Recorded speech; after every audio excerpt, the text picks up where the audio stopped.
warahmatullahi wabarakatuh. Selamat pagi. Luar binasa.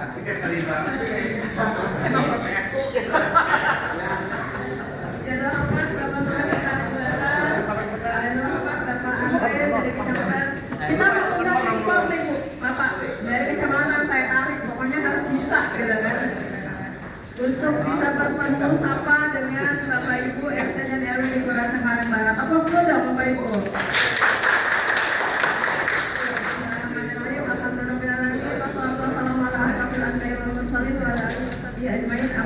Kita pantun ya, catetin ya. Biarin aja. Petik selada di tengah mata. Bunganya kecil dimakan dengan. Assalamualaikum, selamat datang. Semoga semua sehat dan bersemangat. Ini tanggal kita di sini ya. Tanggal 26 masih 2 minggu lagi lah OP cair. Satu lagi, dari hulu menuju hilir. Singgah sebentar di rumah si Cici. Terima kasih sudah berkenan hadir dalam acara pembinaan ini. Terima kasih Bapak Ibu semua yang sudah alhamdulillah bisa menghadiri undangan pada pagi hari ini.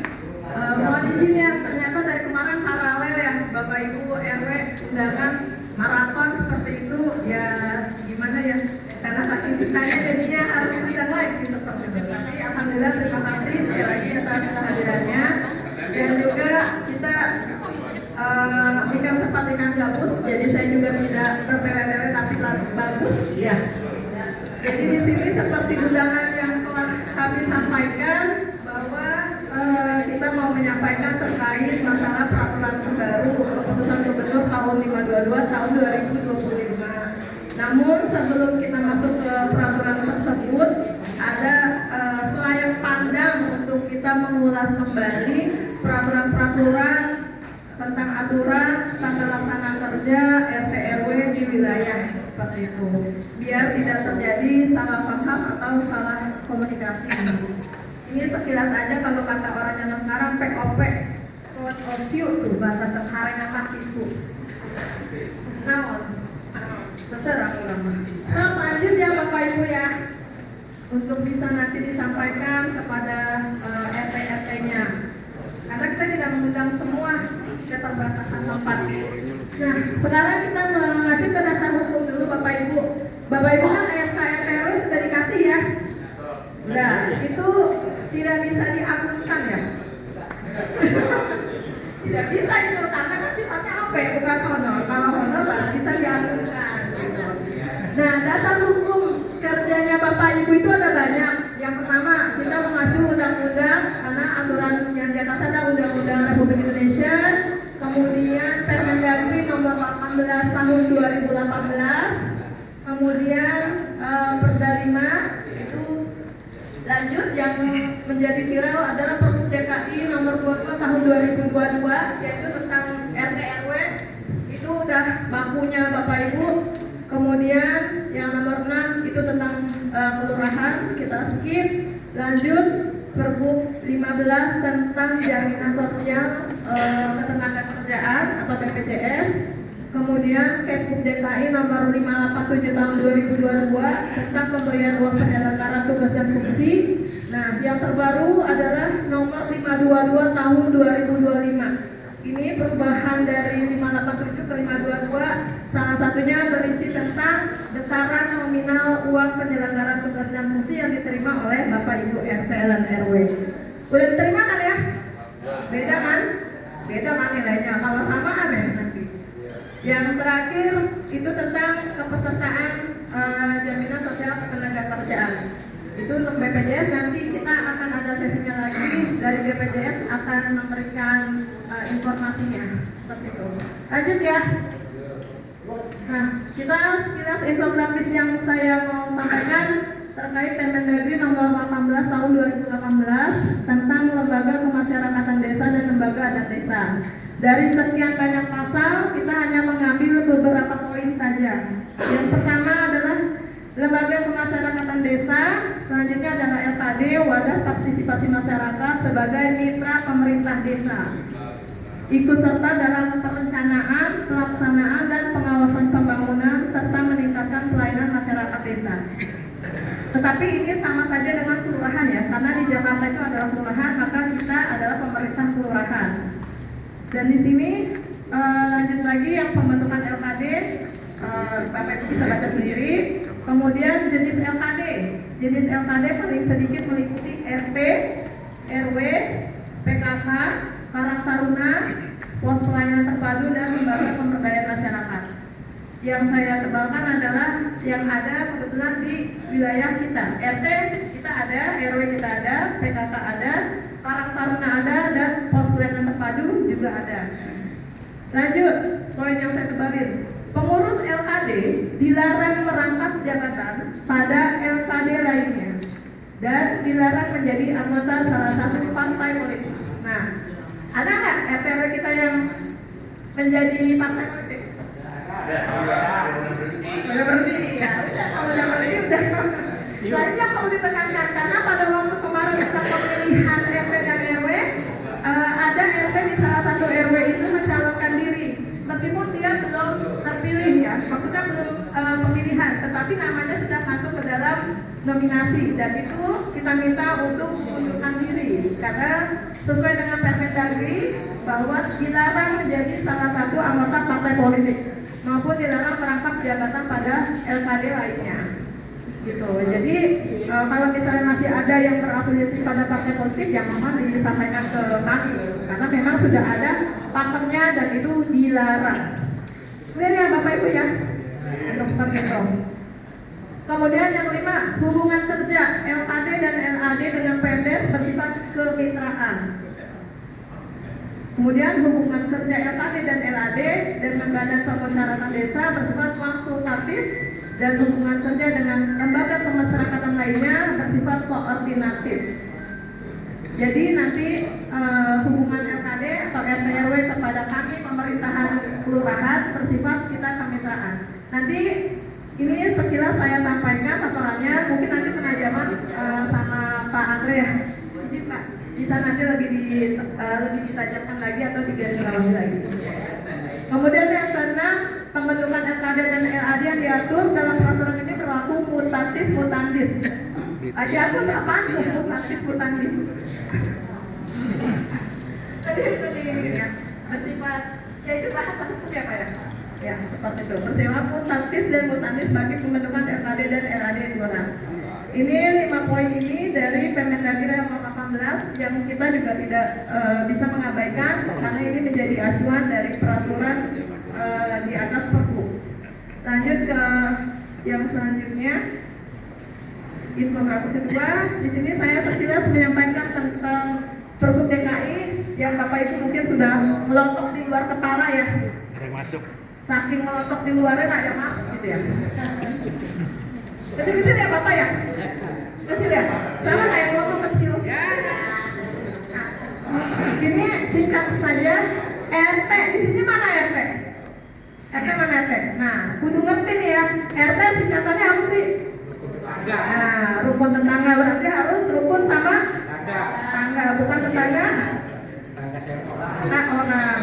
Nah, rukun tetangga adalah disingkat RT adalah lembaga pemasyarakatan kelurahan yang dibentuk melalui musyawarah rukun tetangga setempat dalam rangka pelaksanaan pelayanan pemerintahan, pembangunan dan kemasyarakatan yang ditetapkan oleh lurah. Jadi kalau misalnya tidak ada musyawarah atau perencanaannya, tidak akan itu yang namanya terbentuk RT seperti itu. Kemudian lanjut, setiap RT itu secara idealnya sesuai dengan aturan paling sedikit berisi 80 kepala keluarga dan paling banyak 160 kepala keluarga dalam satu cakupan batas wilayah dan wilayah tertentu. Nah, kalau kita lihat di wilayah kita kurang ya kebanyakan. Satu RT paling cuma di bawah 80 kan? 40. Ya, karena kalau dilihat di RT kita banyak juga yang hanya isinya 30, 20, bahkan mungkin hanya ada bangunannya saja, orangnya juga tidak ada seperti itu. Ada 10 paling banyak Bu. Ada 10 paling banyak. Sampai RT paling banyak 160. Berarti kalau misalnya ada 200-300 kakak itu perlu dibahas untuk dilakukan pemecahan seperti itu. Nah, tapi yang jadi masalah nih, kalau yang kurang dari 80 mau nggak gabung sama RT tetangga? Itu karena itu yang menjadi yang harus dilakukan kajian lebih lanjut ya. Kalau misalnya lebih dari 160, oke, pasti mau dilakukan pemecahan ya kan, karena akan ada penambahan RT baru. Tapi kalau yang hanya sedikit, terkadang nggak mau lah, biarin aja isinya sedikit juga. Akhirnya ujungnya setelah 5 tahun berlalu susah nyari calon ketua RT, ya kan? Akhirnya udah nggak diajuin, yang ada aja seperti itu. Itu jadinya masalahnya seperti itu. Udah masa diperpanjang. Lanjut ke pembentukan RT ditetapkan lurah berdasarkan hasil musyawarah yang dihadiri warga setempat. Lanjut ke rukun warga. Tadi RT adalah rukun tetangga, kemudian rukun RW adalah rukun warga. Sama halnya dibentuk melalui musyawarah. Setiap RW terdiri dari paling sedikit 8 RT. Nah, paling sedikit 8 RT dan paling banyak 16 RT. Kan isinya ada 1 RW dan isinya 8 ya. Ada yang 6, ada yang 7 seperti itu. Tapi kita tetap ya memang sudah ada seperti itu gitu. Idealnya seperti ini. Kemudian pembentukan RW ditetapkan lurah berdasarkan hasil musyawarah yang dihadiri pengurus RT pengusul. Nah, mungkin di RW 10 mau dipekarin tuh RW-nya. Ya, silakan. Itu di RT-nya pada ngusulin, mau bekar, Cengkareng barat depan sama belakang ya. Apa ujung? Pulau depan apa pulau ujung? Kemudian poin berikutnya adalah musyawarah. Musyawarah rukun tetangga merupakan kegiatan musyawarah mufakat yang terdiri dari kepala keluarga, rukun tetangga yang tercantum dalam setiap KK. Jadi kalau misalnya melakukan kegiatan musyawarah, yaitu yang dibilang adalah kepala keluarga dari RT tersebut. Lanjutnya musyawarah RW, selanjutnya disebut kegiatan musyawarah mufakat yang terdiri dari pengurus RW, pengurus RT, ditambah paling sedikit 3 orang tokoh masyarakat yang dipilih dalam musyawarah rukun tetangga. Jadi hierarkinya sebelum melaksanakan musyawarah RW, RT laksanakan musyawarah terlebih dahulu. Hasil dari musyawarah RT dibawa ke musyawarah RW dengan menghadirkan 3 orang tokoh masyarakat yang diusulkan seperti itu. Jadi tidak menunjuk RW menunjuk dari RT sekian si A, si B, si C, tidak, karena penunjukan penokohan berdasarkan dari wilayah RT setempat dan harus dihadiri oleh 3 orang tokoh masyarakat seperti itu ya. Dan ketika melaksanakan musyawarah RW, tolong dilengkapi yang namanya dokumentasi, daftar hadir dan notulen. Jadi biar segala sesuatu kegiatannya ada jejak rekamnya.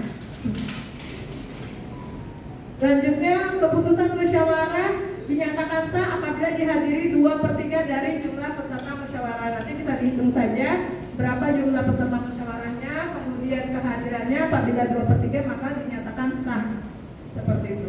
Namun dalam pelaksanaan musyawarah tidak semudah informasi yang disampaikan, karena kenyataannya banyak lika-likunya ya Pak ya, banyak lika-likunya, dan itu namanya perjuangan seperti Roma Irama. Ya, jadi tetap harus kita laksanakan bagaimana mencari formulanya yang terbaik dalam pelaksanaan musyawarah ini. Kemudian lanjut tugas RT sudah paham lah ya, yang pastinya melaksanakan tugas yang diberikan oleh lurah, salah satunya, kemudian dalam pelayanan pemerintahan dan kemudian data kependudukan. Paham lah ini. Kewajiban pengurus RT yaitu melaksanakan tugas RT dan RW, melaksanakan tugas sesuai kedudukan dan kepengurusan, memberikan pelayanan pemerintahan sesuai dengan peraturan perundang-undangan. Kemudian larangannya tidak boleh melakukan tindakan tercela yang menyebabkan kehilangan kepercayaan, melanggar atau tidak melaksanakan ketentuan dan bertentangan dengan peraturan perundang-undangan. Nah, yang berikutnya, hak pengurus RT dan RW adalah Jakarta. Nah, pemerintah Provinsi DKI Jakarta menyelenggarakan pembinaan bagi pengurus RT dan RW. Seperti tadi yang disampaikan Pak Lurah, bahasa pembinaan itu bukan berarti RT RW melakukan suatu hal yang salah, tidak. Tapi memang itu merupakan hak yang diterima oleh para pengurus RT dan RW, dan itu kewajiban kami untuk melakukan pembinaan. Nah, kemudian pembinaan itu apa sih? Pembinaan adalah pemberian pedoman, standar pelaksanaan, perencanaan, penelitian, pengembangan, monitoring, evaluasi, pengawasan, penyelenggaraan tugas fungsi kewajiban RT dan RW. Jadi bahasanya cukup banyak pengertiannya, tidak hanya sebatas pembinaan karena ada sesuatu hal yang memang ada kesalahan atau apa, tapi tidak. Ini pun ada rambu-rambu bahwa kita memberikan suatu pedoman. Dan salah satunya pembinaan meliputi pemberian penghargaan atas prestasi dan kinerja yang dicapai pengurus RT dan RW. Contohnya belum tahun lalu kalau nggak salah wilayah RT sampai R4 ya Pak RW yang kita kan ada prestasi penghargaan untuk Cakir ya Pak. Untuk itu salah satunya pembinaan berupa penghargaan juga. Kemudian pemberian pedoman dan standar pelaksanaan seperti saat ini, dan pemberian pedoman lainnya yang F memberikan bantuan uang penyelenggaraan tugas dan fungsi RT RW sesuai dengan kemampuan kebijakan pemerintah daerah. Kebetulan kebijakan pemerintah daerah ini mampu untuk menaikkan operasional Bapak Ibu semua. Nah, ini salah satu nih. Saya hanya mengingatkan Bapak Ibu RT RW terkait membantu lurah dalam pelaksanaan kegiatan salah satu ini. Sebelum Bapak Ibu waktu saat melakukan pencalonan diri kan kita ada surat pernyataan kesanggupan ya melaksanakan tugas. Saya hanya ingin mengingatkan saja bahwa di sini Bapak Ibu sudah pernah menyampaikan kepada panitia dan ditembuskan ke lurah bahwa surat pernyataan kesanggupan melaksanakan tugas dan tanggung jawab, memberikan informasi yang benar serta mendukung dan membantu program Provinsi DKI Jakarta, ya kan? Suratnya sebagai bukti pemenuhan persyaratan. Nah, saya hanya ingin mengingatkan kembali karena kan kita juga suka lupa kebanyakan objekan ya. Ada kalau misalnya kita tolong ya di input itu yang namanya jam survei kemarin rumah, ya kan? Ya, tolong bantu input meskipun memang itu ada petugas BPS atau apa, tapi karena Bapak Ibu sebagai ujung tombak dan tombok, enggak nombok ya, ujung tombak dari pemerintahan. Jadi kalau misalnya ada input jam survei dari perumahan, ayo monggo sama-sama di input seperti itu. Saya cuma ingetin dulu pernah bikin surat pernyataan bahwa saya sanggup menyelesaikan tugas. Jadi yang mohon diingetin lagi setiap ada apapun instruksi dari pemerintah DKI Jakarta itu tolong sama-sama kita galakan lagi, kita bantu lagi untuk bisa kita untuk memajukan Jakarta kita. Kan kampung kita kalau bukan kita siapa lagi, seperti itu. Coba ingetin ya Bapak Ibu, tolong kalau ada memang terkadang mendadak dangdut, cuma ya apa mau dikata seperti itu dari atasnya ya kita bantu saja lah seperti itu. Bisa ya Bapak Ibu ya? Ingat kan ini surat ini kan, ingat kan? Jangan sampai dibuka lagi nih. Ini akan dipertanggungjawabkan. Dipertanggungjawabkan lah di antara Bapak Ibu semua. Kemudian yang selanjutnya ini dalam Bapak Ibu menyelesaikan tugas harus ada kelengkapan administrasi pendukung, diantaranya kop surat, pasti dong, surat menyurat, surat pengantar warga dan stempel.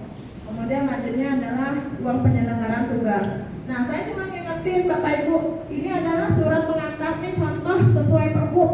Jadi mohon yang sekarang udah biarin aja, besok di 2026 kalau bisa OPT cair, ini kita sesuaikan format sesuai Pergub aja ya, biar jadi sama formatnya ada di Pergub. Ini surat pengantar, bentukannya seperti ini, ada tanggal RT RW, kemudian kop suratnya seperti ini, RT misalnya 013 garing RW 3, kita RW-nya itu 2 digit ya. Jadi kalau misalnya 17 berarti hanya 17. Kalau kalau RT 3 digit, kalau RW 2 digit. Seperti itu.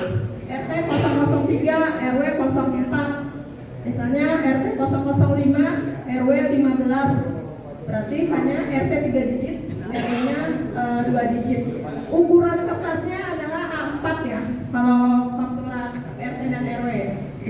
Kemudian contoh stempel, saya masih saja menemukan di LPJ RT RW stempelnya beda-beda ya, tulisannya ya kan, kodenya, kalau kodenya sama, ini ada sebutan RT RW, ada di sini ada keterangannya. Kemudian warnanya, saya lihat ada yang beda, ada yang warna biru, ada yang warna ungu, ada yang warna hitam. Ya, jadi kita tolong atau mungkin itu biru kedokteran ya jadi warna hitam, saya nggak tahu. Jadi minta tolong dicek lagi Bapak Ibu apakah sudah sesuai dengan aturan.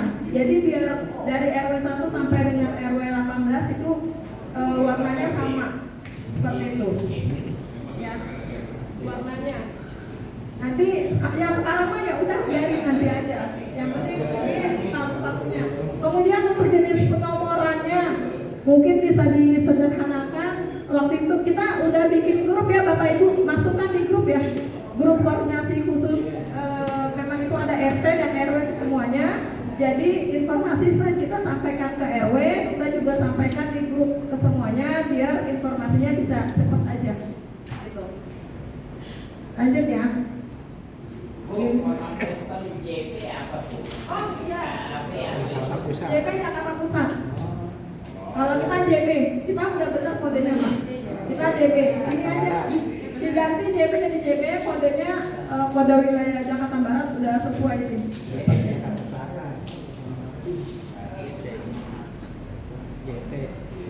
Nah, selanjutnya yang untuk Keput terbaru nih, nomor 522 tahun 2025 yang sebagai pengganti Keput nomor 587 tahun 2022. Nah, ini ada ceritanya nih untuk Kelurahan Cengkareng Barat.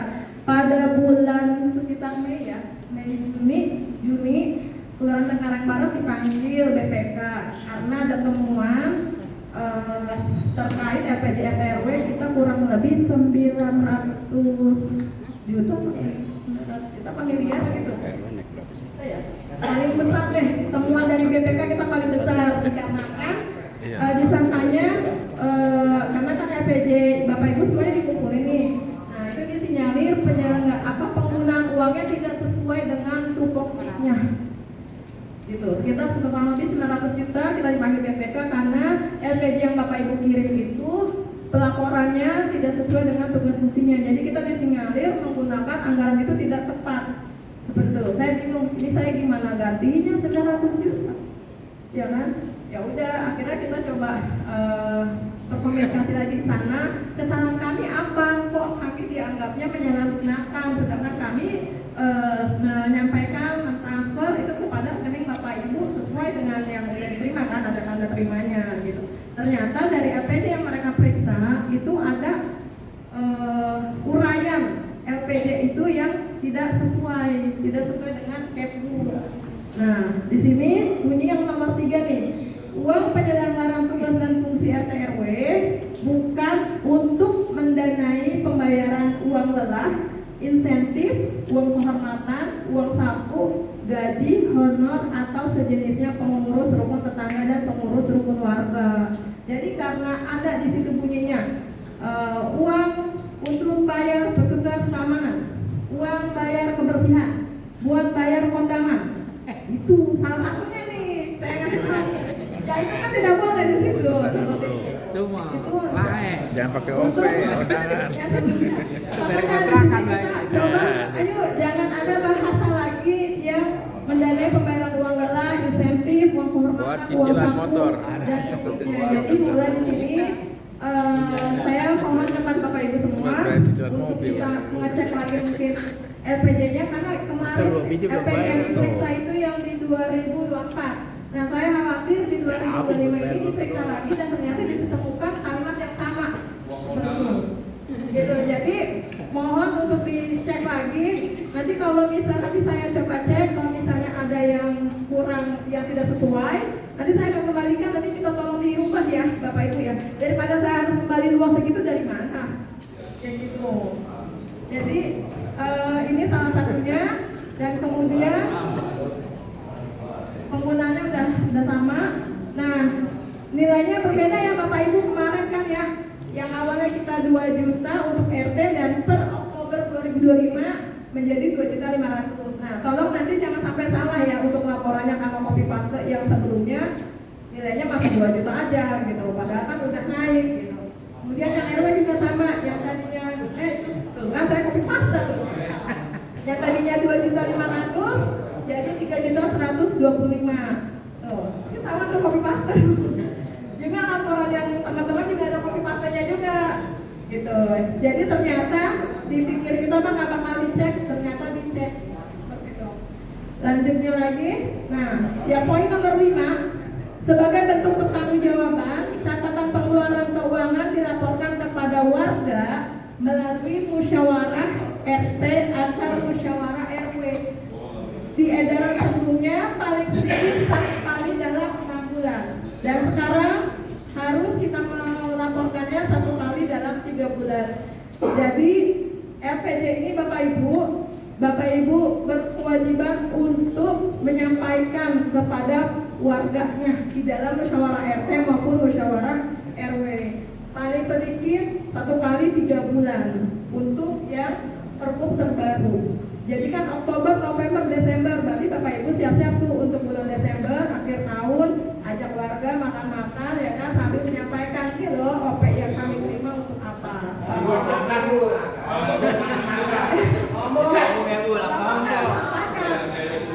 Ya, beli cilok, beli cimol, beli apa pokoknya itu disampaikan seperti itu. Ya. Ini yang laporan Bapak Ibu yang dikirimkan ke kami ya.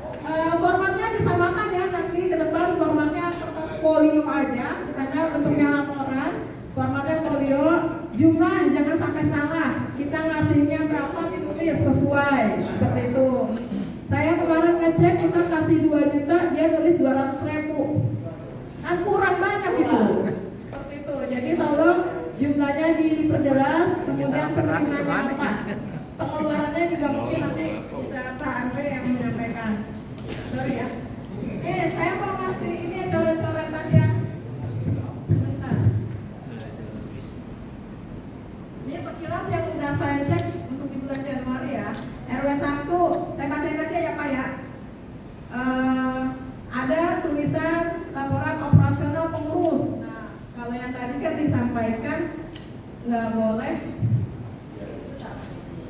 Ya nanti kita bahas terusnya apa. Ini nggak boleh ada mendanai uang lelah, insentif, uang kehormatan, uang saku, ya kan, operasional itu nggak boleh ada. Jadi disebutin ya Bu. Oh jangan disebutin.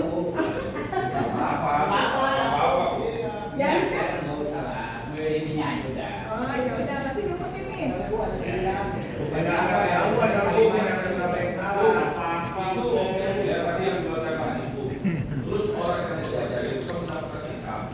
Kalau seandainya kita tidak menunjukkan sikap itu, apa betapa mereka tersebut? Apakah ada yang mau kerja dulu? Ya, nanti kita bahas. Tahan dulu, tahan. Siap, tahan. Ya, garis besarnya itu banyak yang menulis, nggak usah baca data-data. Udah gitu, kita. Ada yang menulis operasional pengurus, insentif, nggak boleh ya. Terus dana pulsa mungkin nanti bisa kita klarifikasi. Bantuan uang pulsa kalau bisa nggak usah. Kemudian uang tips, apalagi uang tips, ya kan? Insentif, sudah jelas insentif tidak boleh.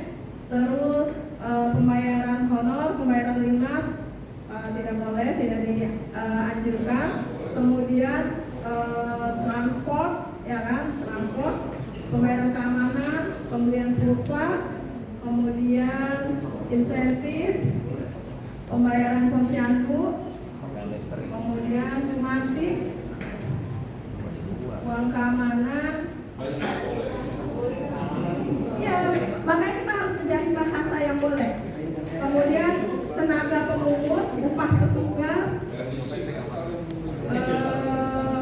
pembayaran sembako, sumbangan perkawinan, seperti itu. Terus kalau misalnya memang ada pemberian hand sanitizer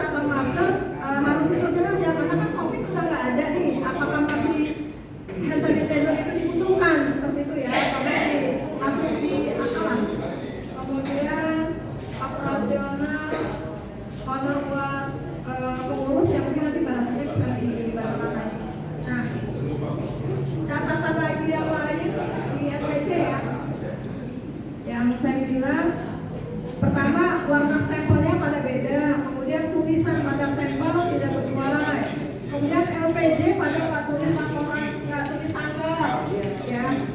Kemudian RPJ yang tadi saya sampaikan terimanya 2 juta, dia nulisnya 700.000 atau 200.000 seperti itu. Kemudian hitungan pengurangannya kok beda, RUP-nya nggak balance.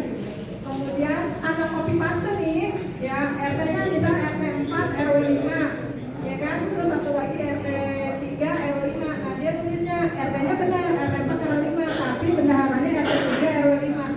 Seperti itu. Itu kita temukan seperti itu. Jadi hati-hati dalam menulis copy paste ya, karena hampir sama cuma ganti RT RW isinya sama semua itu. Perhitungan saldo tidak sesuai. Dan jadi mohon ke depannya dicek lagi nilai rupiahnya nggak balance, kemudian kebutuhannya untuk apa saja, nanti bisa tolong dikoreksi lagi ya Bapak Ibu ya.